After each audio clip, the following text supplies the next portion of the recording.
Bonjour à tous et bienvenue donc à ce webinaire de formation, donc de présentation de la nouvelle version d'Expernova, à savoir donc maintenant la version 4 de l'outil.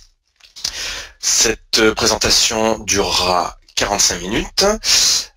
45 minutes à l'issue desquelles je répondrai à vos questions. Questions que vous pouvez poser tout au long du webinaire dans la fenêtre GoToWebinar que vous avez à droite de votre écran.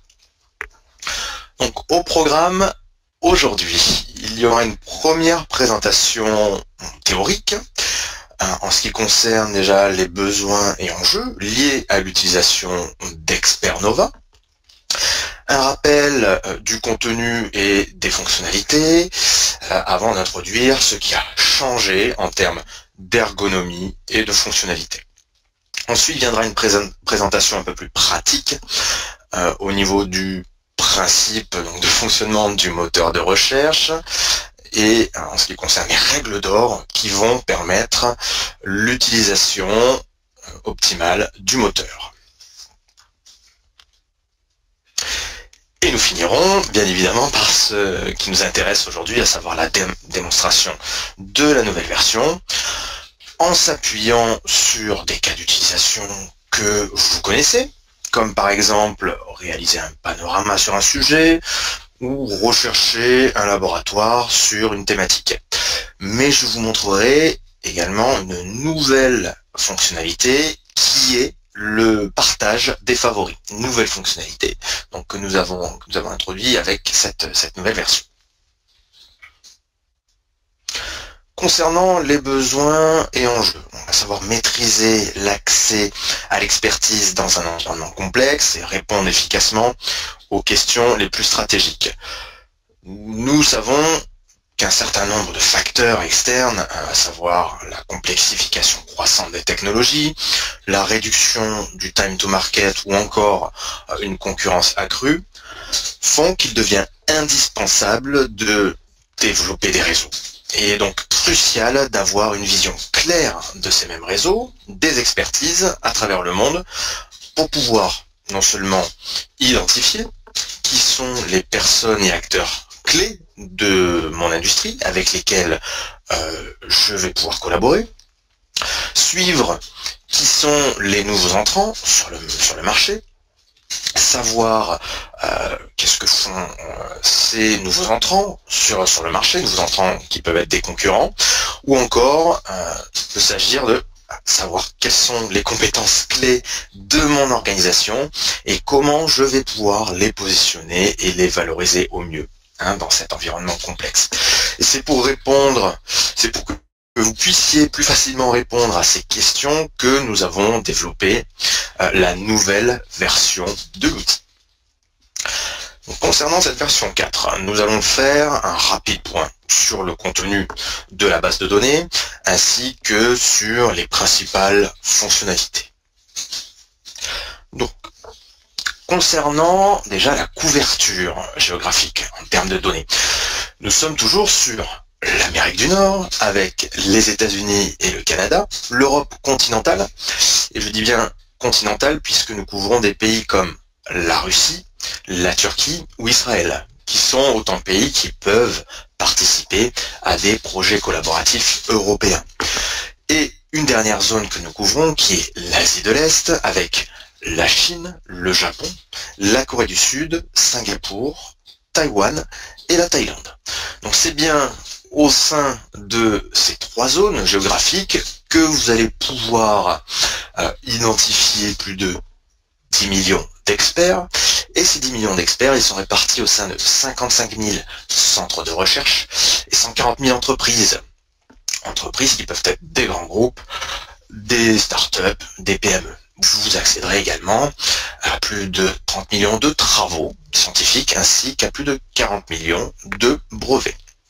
Donc, comment ça fonctionne? Il y a une première phase clé qui est la collecte de données hétérogènes. Données qui font partie partie de 4 grandes familles. Une première catégorie de données qui sont les documents scientifiques, qui peuvent être aussi bien des thèses que des posters de recherche, des rapports de conférences, mais surtout des articles issus de revues et de journaux à comité de relecture. Nous collectons également les projets collaboratifs, européens, les projets ANR, et une dernière catégorie de projets qui sont les projets fédéraux américains, à savoir les projets SBIR pour Small Business Innovation Research et les projets STTR pour Small Business Technology Transfer. Donc, première phase donc, de collecte de ces données, viennent ensuite des étapes d'analyse et d'indexation des données, d'extraction des concepts, ce qui nous permet derrière d'établir ces différentes cartographies de compétences, créer des profils d'experts, des fiches d'entreprise et de centres de recherche. Donc, Expernova, c'est bien plus qu'une simple base de données. Expernova est avant tout un outil d'analyse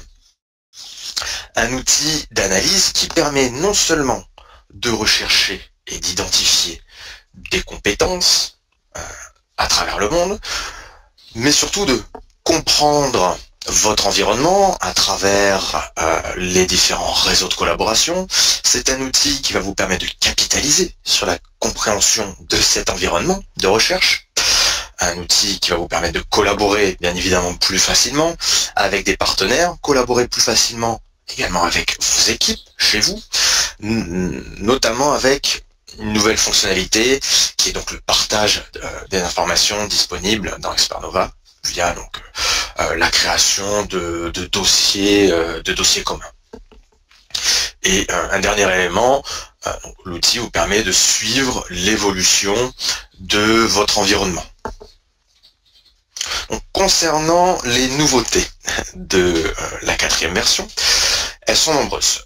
Vous avez pu certainement le constater en naviguant sur l'outil.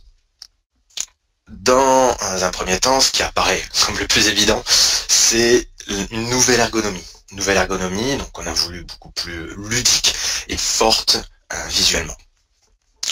Un deuxième aspect, cette nouvelle version, comme vous avez peut-être dû le voir, est très orientée use case, cas d'utilisation. Donc vous pourrez lancer vos recherches en fonction de vos propres cas d'utilisation et ainsi accéder uniquement aux résultats qui vous intéressent. Troisième élément sur lequel on a énormément travaillé, c'est la manière dont on vous présente les informations qui vous intéressent.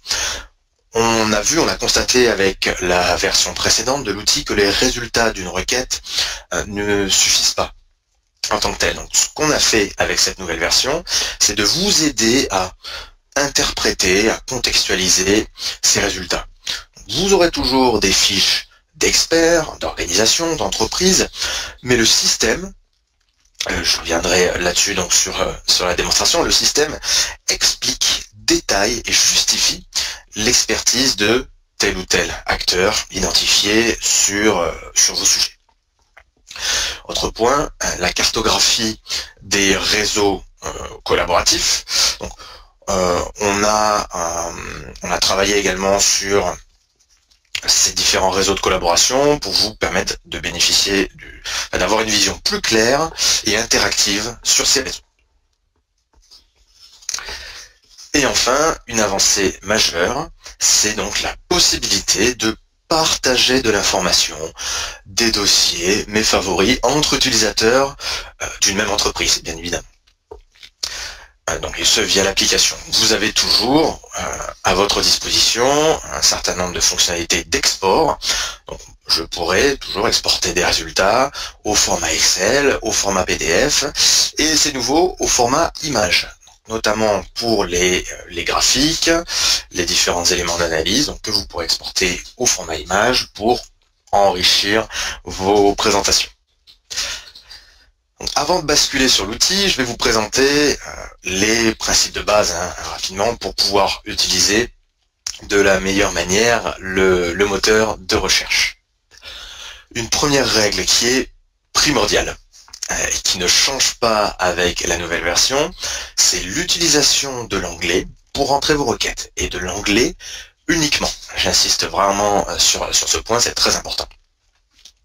Ensuite, un élément nouveau que je vais vous présenter, c'est donc la possibilité de lancer vos recherches, et ce, en fonction de vos cas d'utilisation.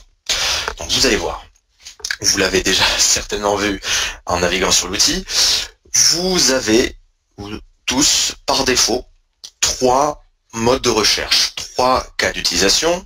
Un premier qui est l'overview, lorsque je veux explorer de manière globale un sujet, pour avoir à mes dispositions des listes d'experts, d'entreprises, des listes de travaux ou un certain nombre d'éléments d'analyse et des graphiques. C'est vraiment pour explorer un sujet de manière globale.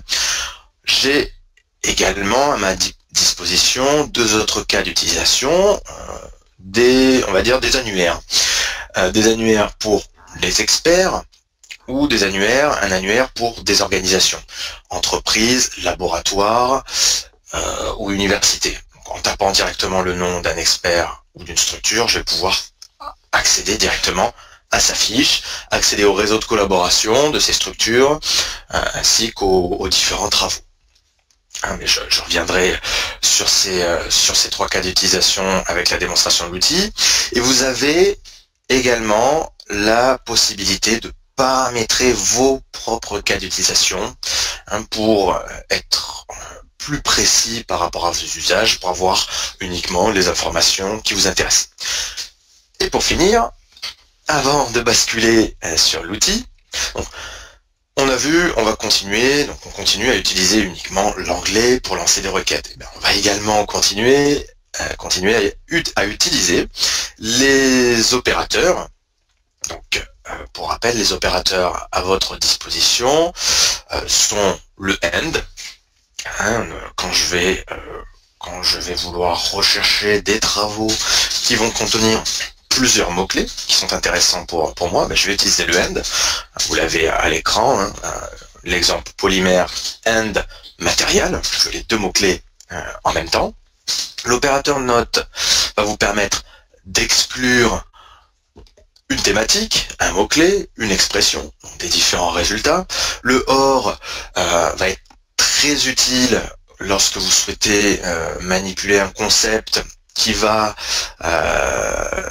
avoir différents synonymes, termes proches, qui peuvent être intéressants pour moi. Les parenthèses, que je vais utiliser pour manipuler, pour combiner plusieurs opérateurs. Et enfin, j'aurai toujours les fameux guillemets lorsque je veux rechercher une expression exacte. Donc, eh bien, ce que je vous propose, c'est de basculer maintenant sur l'outil pour que je puisse vous présenter concrètement ces différentes avancées. Donc, lorsque vous allez vous connecter à l'outil, vous allez arriver sur cette page d'accueil. Sur cette page d'accueil, vous allez avoir, premièrement, en haut, tous, ces fameux 3 cas d'utilisation standard dont je vous parlais précédemment dans la présentation PowerPoint. Un premier cas, donc pour rappel, l'overview, qui va vous permettre d'accéder à tout ce dont vous avez besoin au niveau des informations sur un sujet. Aussi bien des listes d'organisations pertinentes, des experts, des documents, des brevets, mais je pourrais accéder également à toute une série de graphiques, pour avoir une vue d'ensemble sur un sujet, sur un concept. Ensuite, donc, j'ai ces fameux annuaires. Un annuaire pour aller consulter directement la fiche d'un chercheur en tapant son nom, mais je peux également directement taper le nom d'une entreprise, d'un laboratoire ou d'une université pour accéder donc à sa fiche. Ensuite, j'ai la possibilité de paramétrer, de définir mes propres cas d'utilisation, c'est-à-dire des cas d'utilisation qui vont être chez moi récurrents. Imaginons que vous soyez intéressé par explorer un sujet, mais uniquement sur un domaine bien précis, sur un périmètre géographique bien particulier, la France, l'Europe, l'Asie, et puis ça peut concerner une catégorie d'acteurs, une typologie d'acteurs qui vous intéresse. Simplement, par exemple, des experts. Donc, en vous rapprochant de votre chargé de suivi chez Expernova, vous pourrez paramétrer vos propres cas d'utilisation personnels pour uniquement donc lancer des recherches et accéder aux résultats qui vous intéressent. Ici, j'en ai un certain nombre listés. Ce sont simplement des exemples. Donc là, ce sont mes propres cas d'utilisation que j'ai paramétrés. Voilà, pour accompagner un certain nombre d'utilisateurs, un certain nombre de clients d'Expernova, tout simplement. Donc, je vous invite à prendre quelques secondes avant de lancer une requête sur qu'est-ce que je veux obtenir en termes de résultats. Est-ce que je veux avoir une vue d'ensemble? Est-ce que je veux explorer la fiche juste d'une organisation, d'un type de structure, ou juste explorer la fiche d'un expert? Et à partir de cette réflexion, je vais donc lancer le bon cas d'utilisation, le bon use case, donc le plus pertinent. Dans le cadre de cette démonstration, on va lancer dans un premier temps le cas d'utilisation overview sur le sujet cristaux-photonique, donc photonic crystal. Juste avant de lancer la requête, petite précision. Vous voyez que en bas à gauche, quand je me positionne sur des cas d'utilisation, en bas à gauche, vous avez une fenêtre grise qui apparaît. C'est une fenêtre d'aide. Donc vous avez une aide qui est disponible lorsque vous naviguez dans les différentes pages, dans les différents résultats ou sur les cas d'utilisation. Donc là, par exemple, si je me positionne sur Overview, l'outil d'aide m'explique ce à quoi correspond donc ce cas d'utilisation. Dans le cadre de cette démonstration, je couperai l'aide. Donc, je sélectionne mon cas d'utilisation Overview, je vais lancer un sujet, donc mes cristaux photoniques. Je commence à taper donc photonique comme ceci. Vous voyez que je vais avoir une suggestion de mots-clés, donc une autocomplétion, qui va vous faire apparaître un certain nombre de mots-clés, d'expressions. La bonne expression, le bon concept, il apparaît au début, Photonic Crystal. Donc, je clique dessus. Je vous encourage à utiliser cette autocomplétion. Ça va vous éviter notamment de taper des mots-clés avec des fautes. Donc, je clique sur mon sujet et je lance tout simplement ma requête en cliquant donc sur le bouton Search, comme ceci. Je lance ma requête et je vais arriver donc sur un tableau de résultats, où je vais avoir mes résultats sur les cristaux photoniques ainsi qu'un certain nombre d'éléments graphiques. Alors, en haut, vous allez avoir déjà premièrement un résumé de ces résultats. Ici, vous allez avoir donc les experts identifiés comme pertinents sur les cristaux photoniques. Le système en a identifié 34 836. Ici, vous allez retrouver les organisations. Organisations qui peuvent être des entreprises, des laboratoires, des clusters ou des universités. Vous allez avoir ici les documents, les familles de brevets, et pour finir, vous aurez ici les projets collaboratifs européens, ANR, ainsi que les projets fédéraux américains, SBIR et STTR. À chaque catégorie correspond un code couleur. Ça va vous permettre de vous y retrouver plus facilement. Donc, pour les experts, on sera sur un bleu ciel, bleu-gris pour les organisations, jaune pour les documents, orange à chaque fois donc pour les familles de brevets et rouge pour les projets. Ça sera partout pareil dans l'outil. Vous allez avoir au centre de votre tableau de résultats des éléments d'analyse, des graphiques. Ici, vous allez avoir notamment les domaines scientifiques qui vont vous permettre de visualiser donc dans quel domaine se situe mon concept cristaux photonique. Je vais pouvoir zoomer sur cet élément d'analyse en cliquant ici, vous voyez en bas à droite du workspace, je vais cliquer sur les trois petits points comme ceci et j'ai donc la possibilité de zoomer sur ce graphique. comme ceci. J'ai également la possibilité d'exporter cet élément d'analyse, ce graphique, au format image, au format PNG. Vous voyez, donc en cliquant tout simplement comme ceci sur les trois petits points, je vais avoir la possibilité d'exporter mes Scientific Domains au format image. Je clique dessus, je peux l'ouvrir automatiquement ou enregistrer le fichier image. Je retrouve également mon fameux réseau de collaboration. Réseau de collaboration que je peux ouvrir ici en cliquant sur les petites flèches, comme ceci. Je retrouve mon aide en bas à droite. J'avais dit que j'allais la couper dans le cadre de cette démonstration, ce que je peux faire en cliquant tout simplement sur le point d'interrogation. Donc, si je reviens à mon réseau de collaboration, vous voyez, donc je peux zoomer ou dézoomer. On va zoomer un peu plus, ça va être beaucoup plus pratique. Je peux naviguer à l'intérieur de ce réseau de collaboration qui est donc maintenant interactif. Si on se positionne sur l'Institut Fresnel, je vais pouvoir visualiser les connexions de l'Institut Fresnel sur les cristaux photoniques, avec quelles organisations l'Institut Fresnel a collaboré sur les cristaux photoniques. Et si je clique sur l'Institut Fresnel,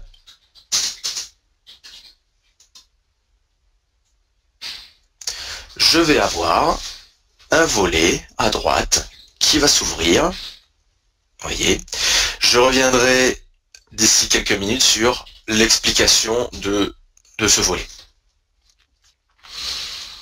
Voilà, donc mon réseau de collaboration entre donc, des entreprises et des laboratoires sur les cristaux photoniques. Je le ferme. Pour revenir à ma fenêtre précédente, donc le tableau des résultats, je vais avoir ici un graphique de trend, donc qui va me montrer la popularité de mon sujet année après année. Encore une fois, hein, c'est un élément que je vais pouvoir zoomer, bien évidemment, et exporter au format image. Viennent ensuite les related concepts, des concepts que le système a vu revenir régulièrement autour de mon sujet, donc régulièrement autour des cristaux photoniques.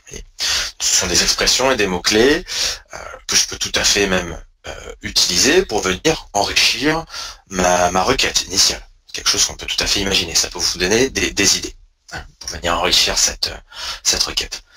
Et enfin, ici, vous avez une map de géolocalisation qui va mettre en évidence les zones où sont situées les organisations qui ressortent hein, sur les cristaux photoniques.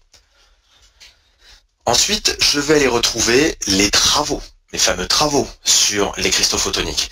Dans un premier temps, je vais avoir ici les documents qui sont listés par pertinence. Donc j'ai le top 4 ici, hein, tout simplement, des documents sur les cristaux photoniques.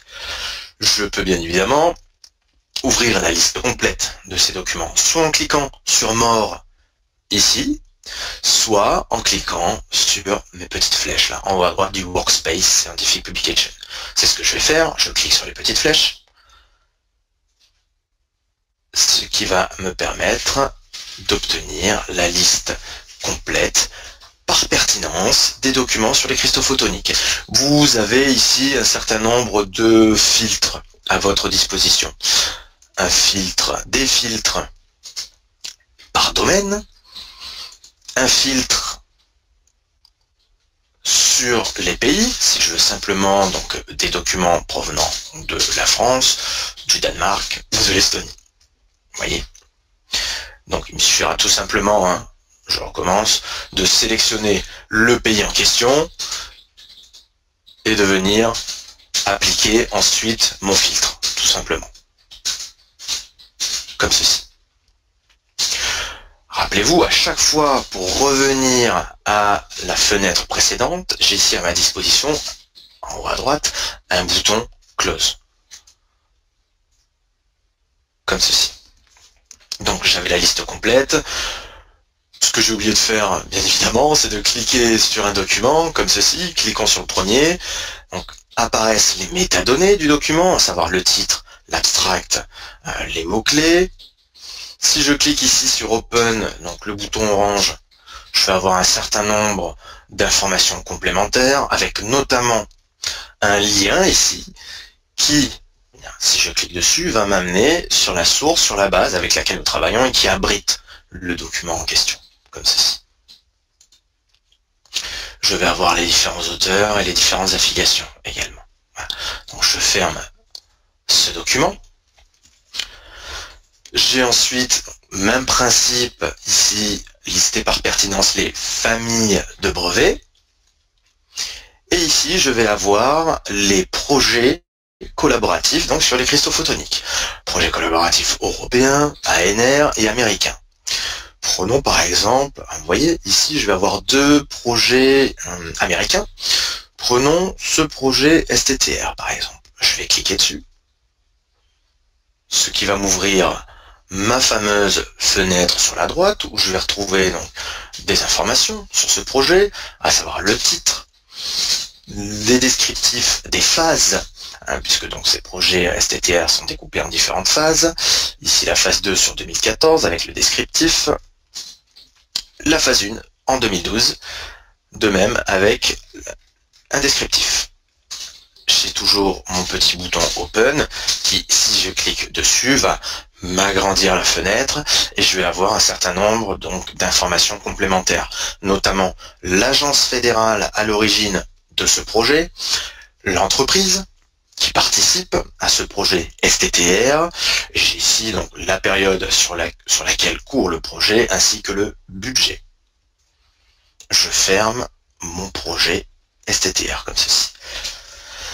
Et donc, c'est bien l'analyse de ces différents travaux, publications, famille de brevets et projets, qui va me faire remonter derrière des chercheurs, des entreprises, des laboratoires, ainsi que des universités donc, qui travaillent sur les cristaux photoniques.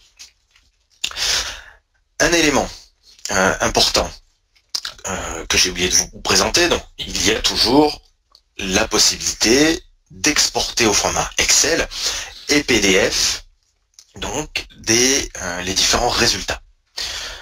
Vous allez avoir ici à gauche un bouton export. Donc si vous cliquez dessus, tout simplement, vous avez la possibilité d'exporter au format PDF ou Excel ce qui va apparaître au centre, ce qui va apparaître sur votre écran. On peut faire le test. Si je clique sur l'export ici Excel, ça va donc me créer un fichier avec les différents experts, entreprises, laboratoires, les différents domaines scientifiques que je vais avoir ici donc sur les cristaux photoniques. Donc je vais l'ouvrir comme ceci. Vous voyez, j'ai mon fameux fichier Excel avec mes différents chercheurs, les domaines scientifiques, les entreprises, bref, tout ce que je retrouvais en fait sur mon écran. Et je ferme mon fichier. Voilà. Donc ensuite, bien évidemment, je vais pouvoir aller ouvrir les différentes listes de chercheurs, d'entreprises, de laboratoires ou mes différentes universités. Donc de la même manière que pour les travaux, ça va être listé par pertinence. Donc prenons les entreprises ici. Je vais pouvoir ouvrir la liste complète des entreprises, soit en cliquant sur More, soit en cliquant sur mes petites flèches. Je peux également passer en haut par l'icône, si vous voulez, organisation, ou à gauche en cliquant ici sur organisation. Et je retrouverai après mes entreprises. Donc, intéressons-nous aux entreprises. Je vais obtenir la liste complète comme ceci en cliquant sur les petites flèches. J'ai ma liste par pertinence, un certain nombre de filtres à ma disposition, filtres par pays, par type d'organisation. Voyez. Et donc, si je veux avoir une vue sur l'expertise de Thales, là par exemple sur les cristaux photoniques, je vais tout simplement cliquer sur l'entreprise, sur le nom de l'entreprise, va donc apparaître à droite un premier volet avec une explication de pourquoi Thales est pertinent sur les cristaux photoniques. Vous avez ici un bloc qu'on a appelé donc Why, où le système, en termes d'expérience, va vous expliquer, premièrement, pourquoi Thales est pertinente sur les cristaux photoniques. Vous voyez qu'ici, que le système vous dit que Thales est internationalement reconnu sur le sujet. L'entreprise travaille sur les cristaux photoniques depuis 10 ans. Et enfin, l'entreprise a des travaux récents sur le sujet. Vous allez également avoir toute une série d'informations relatives aux connexions, aux réseaux de collaboration, bref, à la manière dont Thales va être connecté avec la communauté scientifique ou avec d'autres entreprises sur les cristaux photoniques. Donc, ici, vous avez un bloc, donc Network et Community, où vous avez là, par exemple, les 92 connexions de Thales sur les cristaux photoniques. Je peux cliquer dessus, là, vous voyez. Donc, si je clique dessus, je vais avoir ce fameux réseau de collaboration. Matérialisé ici sous la forme d'une roue, où je vais avoir les 25 principales, les 25 collaborations les plus importantes de Thales, et ensuite je vais avoir la liste complète des organisations avec lesquelles Thales a collaboré sur les cristaux photoniques. Toujours à ma disposition un certain nombre de filtres.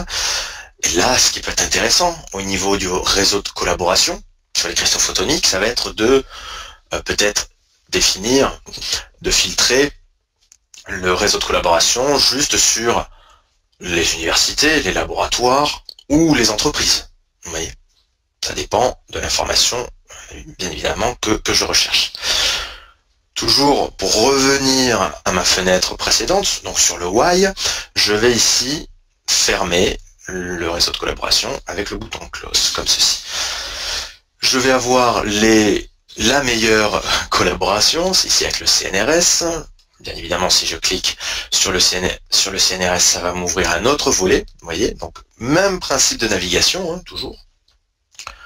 Soit je peux mettre le volet Thales par-dessus, en allant chercher, soit bon, je vais tout simplement là fermer le volet CNRS. J'ai ensuite les projets collaboratifs de Thales sur les cristaux photoniques. Je peux cliquer dessus, j'en ai 9. Je vais retrouver là un certain nombre de projets européens, donc les projets européens de Thales sur les cristaux photoniques, comme ceci. Si je continue, l'outil m'explique également qu'il y a chez Thales 43 experts qui travaillent sur les cristaux photoniques. Vous l'avez compris, si je clique sur cet item, ça va me présenter une liste avec ces 43 experts. De même, je vais avoir 10 filiales, divisions de Thales qui travaillent sur les cristaux photoniques. Et enfin, je vais retrouver les travaux de l'entreprise sur mon sujet. Je vais avoir ici un certain nombre de documents, de familles de brevets, de documents web. Vous voyez. Donc j'ai vraiment ici, dans cette partie Why, voilà, l'explication de pourquoi tel ou tel acteur va être intéressant pour moi sur les cristaux photoniques. Mais je peux également accéder à la fiche globale, si vous voulez, de l'organisation. En cliquant ici sur le bouton orange Open, je vais avoir la fiche complète de Thales, fiche complète où je vais avoir la possibilité d'accéder au profil des 73 divisions et filiales de Thales. J'ai ici un descriptif, les coordonnées et adresses, et je vais aller retrouver sur ma fiche, dans un premier temps, les différentes expertises chez Thales par ordre croissant. J'ai également ici répertorié donc tous les experts chez Thales, les documents, les familles de brevets, tous les projets auxquels Thales a participé, les projets collaboratifs, et j'ai ici la possibilité d'accéder au réseau de collaboration globale de Thales. Je vais avoir l'évolution des différents travaux de l'organisation, année après année, en termes de documents, de projets et de brevets. Je vais avoir ici les différents domaines scientifiques, encore une fois, hein, que je peux exporter. On peut tout à fait imaginer aussi exporter donc la fiche au format Excel ou PDF, vous voyez, de Thales. Si je continue, j'ai ici les meilleures connexions, donc collaboration de Thales, comme ceci. Si je clique sur les petites flèches, je vais avoir une vue détaillée du réseau de collaboration global. J'ai ensuite le top 3 des structures avec lesquelles Thales collabore le plus, une map de géolocalisation, le top 3 ici des experts, chez Thales. Et bien évidemment, si je clique sur un expert, ici Monsieur Alouini, je vais avoir la possibilité d'accéder à la fiche de l'expert. Vous voyez, donc, même principe de navigation à chaque fois. Comme ceci, je reviens sur la fiche de Thales.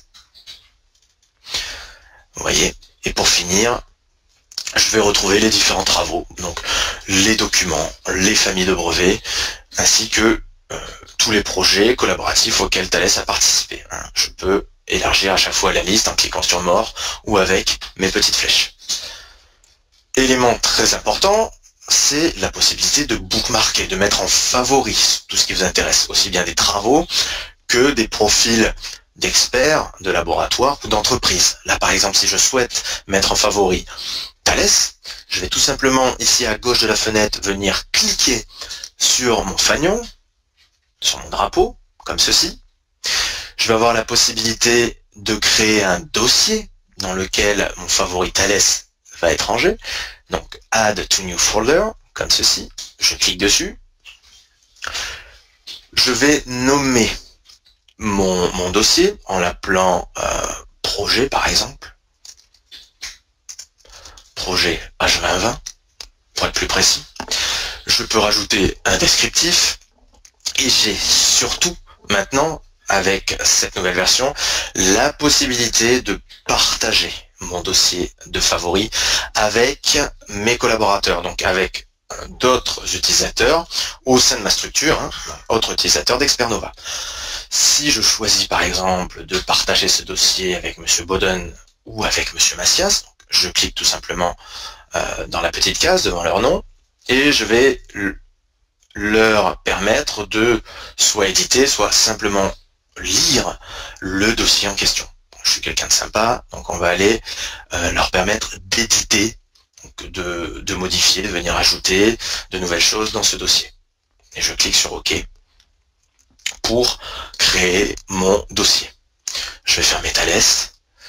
Je vais fermer ma liste d'entreprises.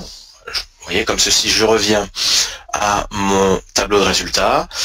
J'ai ici la possibilité d'accéder, bien évidemment, à tous mes favoris, tous mes bookmarks. Vous voyez, mon dossier H2020, il est ici, projet H2020, avec Thales. Et je vais pouvoir aller gérer ici mes différents bookmarks, mes dossiers, aller peut-être modifier les différentes permissions, les différentes modalités de partage. Par exemple, ici, en cliquant sur les petits points, voilà, je peux éditer, l'effacer ou gérer les différentes permissions. Vous voyez, enlever Monsieur Macias ou dire que dorénavant, Monsieur Boden a simplement la possibilité de lire le dossier. Et je modifie en sauvegardant, comme ceci. Revenons à mon dashboard, la page d'accueil d'Expernova. On va lancer un autre cas d'utilisation. Imaginons maintenant que je souhaite explorer directement la fiche d'un laboratoire. Tenez, prenons un laboratoire dans le cadre d'un projet. Je souhaite voir si ce laboratoire peut être pertinent pour moi. Je vais donc sélectionner le cas d'utilisation Organizations Directory, bien évidemment. Donc, je clique bien sur Organization Directory. En haut à gauche, je vérifie bien que j'ai le bon cas d'utilisation qui est sélectionné. Et donc, tout simplement, ici dans la barre de recherche, je vais là taper le nom du laboratoire. Prenons le LIRM, à savoir le laboratoire d'informatique, de robotique et de microélectronique de Montpellier. Donc, je tape LIRM, donc l'acronyme, comme ceci. Et je vais avoir une autocomplétion qui va apparaître, vous voyez, qui va me présenter les laboratoires. qui peuvent correspondre. Le bon laboratoire, celui qui m'intéresse, c'est bien le premier, et je vais tout simplement cliquer sur le nom, comme ceci, et apparaît à droite mon fameux volet où là je vais avoir donc les expertises, différentes expertises déjà qui vont être résumées.